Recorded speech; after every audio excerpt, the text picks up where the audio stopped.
నా పేరు భవానీ. నేను పోలీస్ అధికారుల సంఘంలో స్టేట్ అసోసియేషన్లో పనిచేస్తూ ఉన్నాను. నిన్నటి దినం సత్యసాయి జిల్లాలో గౌరవ మాజీ ముఖ్యమంత్రి వైఎస్ జగన్మోహన్ రెడ్డి గారు పోలీసుల గురించి మాట్లాడుతూ పోలీసులు అందరి బట్టలు ఊడదీస్తాను అనడం, పోలీస్ శాఖలో మహిళా ఉద్యోగులు కూడా పనిచేస్తున్నారనే విషయం మాజీ ముఖ్యమంత్రి అయినటువంటి వైఎస్ జగన్మోహన్ రెడ్డి గారికి తెలీదా? ఒక కానిస్టేబుల్ నుంచి ఆఫీసర్ స్థాయి వరకు మేము సుమారుగా మహిళా పోలీసులం 5,000 మంది పోలీస్ శాఖలో పనిచేస్తూ ఉన్నాము. అటువంటి పోలీస్ శాఖలో పనిచేస్తున్న అందరి బట్టలు ఊడదీస్తానంటే మహిళలను కూడా బట్టలు ఊడదీస్తాను అనే మాట మహిళలను కూడా అన్నట్టుగా మహిళల మనోభావాలను దెబ్బతీసే విధంగా ఉన్నాయి.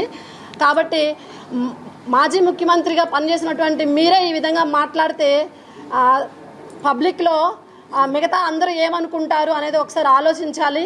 అదేవిధంగా శాంతి భద్రతలకు అనుగుణంగా మేము పనిచేస్తాము, అది గుర్తించాలి. మహిళల బట్టలు ఊడదీస్తాను అనే మాట మహిళల మనోభావాలను దెబ్బతీసే విధంగా ఉంది. కాబట్టి మాజీ ముఖ్యమంత్రి వైఎస్ జగన్మోహన్ రెడ్డి గారి వారి అనుచిత వ్యాఖ్యలను వెంటనే వెనక్కి తీసుకోవాలని పోలీస్ అధికారుల సంఘం తరఫు నుంచి నేను డిమాండ్ చేస్తూ ఉన్నాను. లేదంటే చట్టపరంగా మేము న్యాయస్థానాన్ని ఆశ్రయిస్తామని ఈ సందర్భంగా తెలుపుతున్నాను.